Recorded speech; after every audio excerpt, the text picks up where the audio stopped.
دست بسته نماز خواندن پرسیدن برادران عزیز که روایت نشان میدم. چشم، کار من روایت نشان میدم.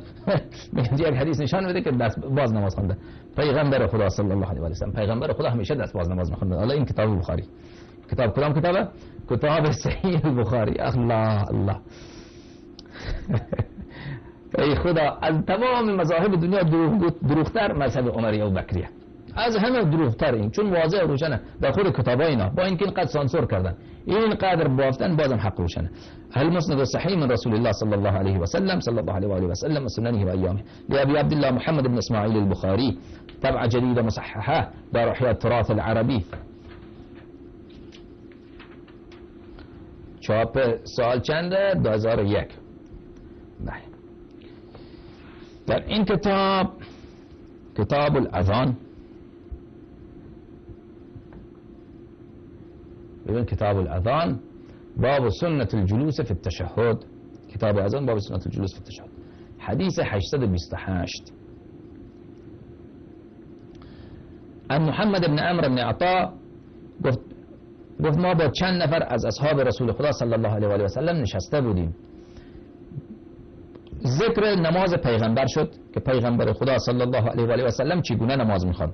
فقال ابو حمید الصاعدی، ابو حمید که از قبیله صاعد بود، گفت انا احفظكم لصلاة رسول الله صلی الله علیه و آله و سلم، گفت من از شما بهتر، از همه شما بهتر من نماز رسول خدا صلی الله علیه و آله و سلم را بلدم.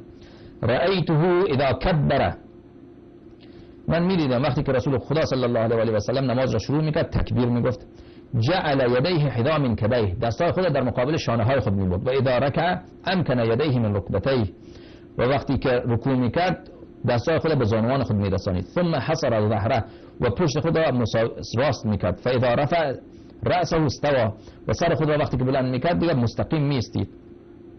حتی یعود کل فقار مکانه، میستید که هر عضو در جای خود قرار بگیره.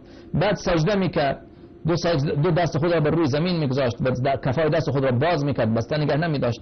و اینطوری در اینجا دیدید که نماز رسول خدا صلی الله علیه و آله و سلم را از تکبیر تا رکوع، بعد سجده، بعد تشهد همش بیان کرده و در اینجا اصلا ذکری از دست بسته خواندن نماز نیست.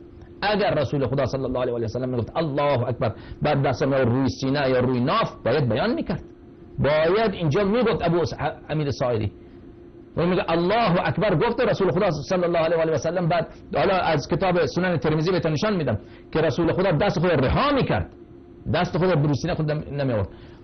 بخاری اینجا اون مقدارش را که بله خیلی صریح بوده به اینی که دستش باز بوده او را برداشته، اما واضحه که از دست بستن اصلا خبری نیست، چون اگر دست خدا میبست باید میگفت که دست خدا میبست.